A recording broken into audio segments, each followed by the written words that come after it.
Avez-vous déjà ressenti cette légère crainte de ne plus pouvoir monter les escaliers aussi facilement qu'avant, ou remarqué que vous devez fournir plus d'efforts pour vous lever d'une chaise? Beaucoup de gens pensent que c'est simplement le poids des années ou un manque de protéines. Mais la perte de force cache une réalité plus complexe, qui va bien au-delà de votre alimentation. Vos muscles n'ont pas seulement besoin de protéines, ils ont besoin de signaux clairs et réguliers pour rester actifs. Ces signaux proviennent du mouvement, du repos et d'une stratégie délibérée. Et si vos muscles ne reçoivent pas ces signaux, ils s'éteignent progressivement jusqu'au jour où vous réalisez à quel point il est difficile de faire des choses qui vous semblaient autrefois naturelles. Vous vous demandez peut-être pourquoi cela est si important. C'est parce que votre force musculaire est bien plus qu'un luxe, elle vous permet de maintenir votre équilibre, votre indépendance et la confiance nécessaire pour vivre votre vie comme vous l'entendez. Vous pouvez avoir l'impression que tout est perdu si vous avez déjà atteint la soixantaine ou plus et que vous remarquez que vous ne bougez plus aussi vite qu'avant. Mais en réalité,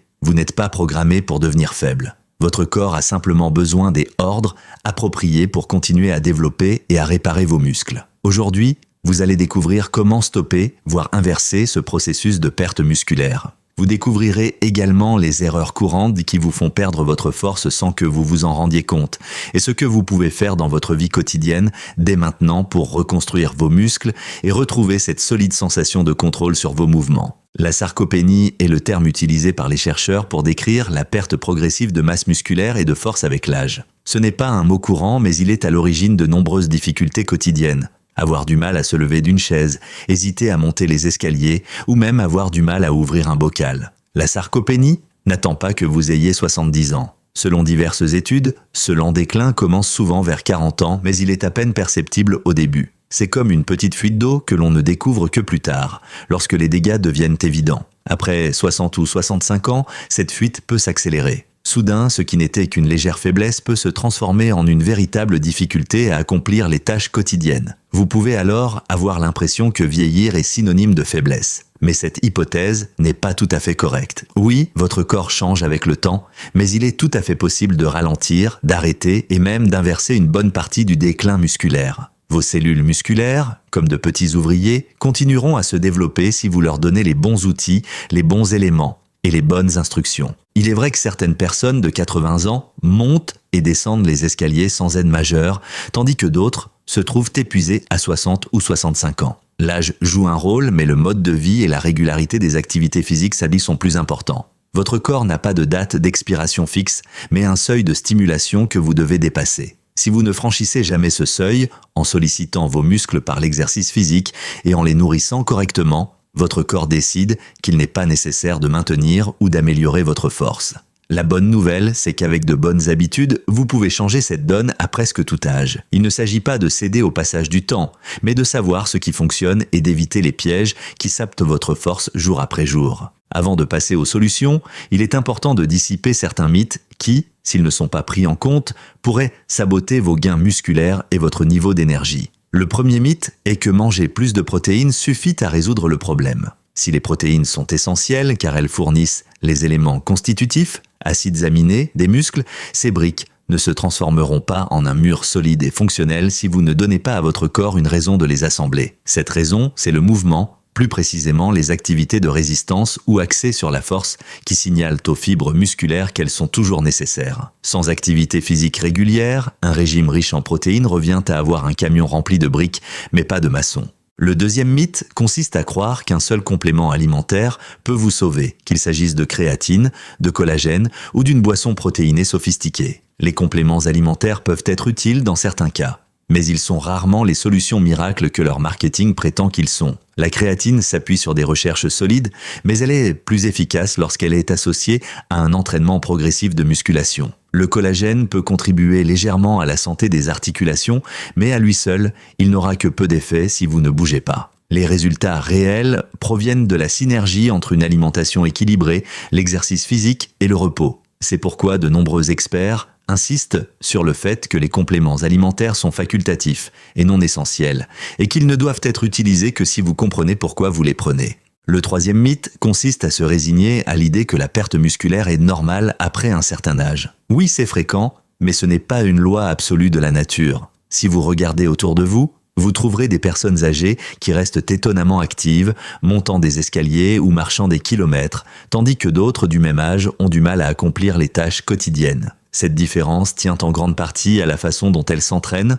et alimentent leur corps. Il existe de nombreux exemples de personnes âgées de 70 ou même 80 ans qui ont commencé à faire des exercices de musculation et ont constaté que leurs muscles réagissaient. Cela montre à quel point le corps humain est capable de s'adapter. Le quatrième mythe consiste à penser qu'une alimentation saine, au sens vague du terme, suffit pour préserver la masse musculaire. Certains définissent une alimentation saine comme un petit déjeuner léger composé de fruits et de crackers, un déjeuner minimaliste et éventuellement une salade au dîner. Cela peut être bon pour contrôler son poids ou réduire sa consommation d'aliments hautement transformés, mais cela n'apporte pas nécessairement l'apport régulier en protéines, en graisses et en micronutriments dont vos muscles et vos nerfs ont besoin pour rester forts. Considérez le développement musculaire comme la réparation d'une maison. Vous pouvez avoir une excellente installation électrique ou une couche de peinture fraîche, mais s'il vous manque des clous, du ciment et du bois solide, vous n'obtiendrez pas la solidité structurelle dont vous avez besoin. Il en va de même pour vos cellules musculaires. Le cinquième mythe consiste à croire qu'une promenade quotidienne couvre tous vos besoins. La marche est une activité fantastique pour la mobilité générale,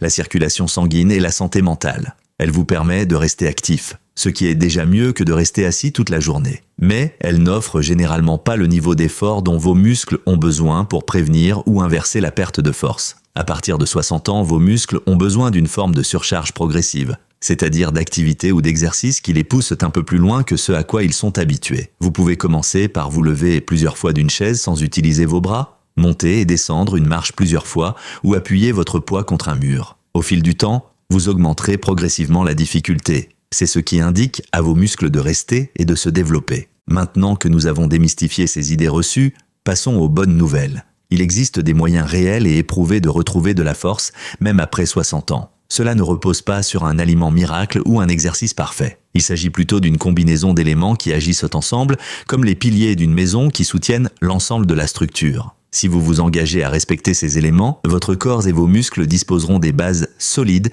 dont ils ont besoin. Le premier pilier consiste à activer vos muscles de manière modérée et régulière. Les muscles ont besoin qu'on leur rappelle pourquoi ils doivent rester en place, et ce rappel vient de la résistance. Cela ne signifie pas que vous devez devenir culturiste ou courir des marathons. Des actions simples peuvent être extrêmement efficaces. Essayez de vous asseoir et de vous lever de votre chaise plusieurs fois de suite, en veillant à ne pas vous aider de vos mains. Si cela vous semble trop difficile au début, posez légèrement vos mains sur les accoudoirs pour garder l'équilibre, mais essayez de vous appuyer principalement sur vos jambes. Vous pouvez également utiliser des bouteilles d'eau comme haltères ou monter et descendre régulièrement une marche. Toutes ces activités envoient un message clair: j'ai encore besoin de ma force. Des recherches dans des domaines tels que la gérontologie et la kinésithérapie montrent que ces petits défis, pratiqués régulièrement, contribuent à préserver la densité musculaire et osseuse. Le deuxième pilier consiste à nourrir vos muscles avec une stratégie claire. Les protéines sont essentielles, mais la façon dont vous les répartissez tout au long de la journée et les autres nutriments avec lesquels vous les associez sont également importants. Il existe un acide aminé appelé leucine, présent en grande quantité dans les aliments tels que les œufs, la viande, le yaourt et les légumineuses, qui aident à déclencher la réparation musculaire. Imaginez la leucine comme le chef de chantier qui dit aux ouvriers de construire. Cependant, vous devez également fournir des protéines complètes qui contiennent tous les acides aminés essentiels. Il est préférable de consommer des portions modérées de protéines à chaque repas, plutôt que de concentrer la majeure partie de votre apport protéique au dîner. Associez ces protéines à des glucides riches en nutriments, comme les flocons d'avoine, les pommes de terre ou les céréales complètes, et à des graisses saines, afin d'avoir l'énergie et les éléments constitutifs dont vous avez besoin. Grâce à cette approche équilibrée, vos muscles reçoivent plusieurs fois par jour le feu vert et les matériaux nécessaires à leur construction. Le troisième pilier consiste à prendre soin de la connexion nerf-muscle. On oublie facilement que les muscles ont besoin de nerfs sains pour se contracter efficacement et éviter les tremblements ou la maladresse. Cela nécessite certaines vitamines et minéraux comme le magnésium présent dans les épinards, les graines de citrouille et les amandes, le potassium abondant dans les bananes, les pommes de terre cuites et les courges et les vitamines B. Les graisses saines présentes dans les aliments tels que l'avocat, l'huile d'olive et les noix favorisent également la santé des nerfs et limitent l'inflammation. Sans ces nutriments, vos fibres musculaires pourraient ne pas recevoir ou interpréter correctement les signaux. Parfois, ce qui semble être une faiblesse est en réalité un dysfonctionnement du système nerveux et corriger les carences nutritionnelles peut faire une différence notable. Le quatrième pilier consiste à apaiser l'inflammation chronique. Cette affection silencieuse est comme un feu interne qui peut ralentir la réparation musculaire, vous laissant fatigué, raide et plus faible que vous ne devriez l'être. Suivre un régime alimentaire anti-inflammatoire, riche en fruits colorés, en légumes, en céréales complètes et en graisses saines, peut aider à contrôler ce feu. Vous avez peut-être entendu parler du curcuma ou des baies comme puissants anti-inflammatoires. Ils sont utiles, mais leur efficacité est exponentielle lorsqu'ils s'inscrivent dans un programme global équilibré. Dormir suffisamment, s'hydrater et gérer son stress réduisent également considérablement l'inflammation. Beaucoup de gens négligeant l'impact du stress quotidien sur leur corps, mais le stress peut faire grimper les hormones qui détruisent les tissus musculaires au fil du temps. Le cinquième pilier consiste à prendre soin de vos os et de vos articulations. Un muscle n'existe pas de manière isolée. Il repose sur les os et bouge grâce aux articulations. Si vos os sont fragiles ou si vos articulations sont douloureuses, vous bougerez naturellement moins, ce qui accélérera le cycle de déclin musculaire. Il est donc important de veiller à avoir un apport suffisant en calcium et en vitamine D, que ce soit par le biais des produits laitiers, des légumes verts à feuilles, des sardines ou d'une exposition modérée au soleil. L'activité physique est également bénéfique dans ce domaine, car un peu d'exercice avec mise en charge signale à vos os de rester solides, grâce à des lois biologiques telles que la loi de Wolff, observée à l'origine chez les astronautes, qui ont rapidement perdu de la densité osseuse en apesanteur jusqu'à ce qu'ils commencent à faire des exercices de résistance. Même vos articulations sont lubrifiées et soutenues par une activité physique modérée, ce qui rend les activités futures moins douloureuses et plus attrayantes. Ces piliers fonctionnent mieux ensemble. Si l'un d'entre eux est constamment négligé, votre corps aura plus de mal à maintenir sa force et choisira de réduire la masse musculaire que vous n'utilisez pas activement. La bonne nouvelle, c'est que vous pouvez commencer à renforcer ces piliers dès aujourd'hui. Chez vous, vous n'avez pas besoin d'appareils sophistiqués ni d'ingrédients coûteux. Souvent, c'est une question de régularité.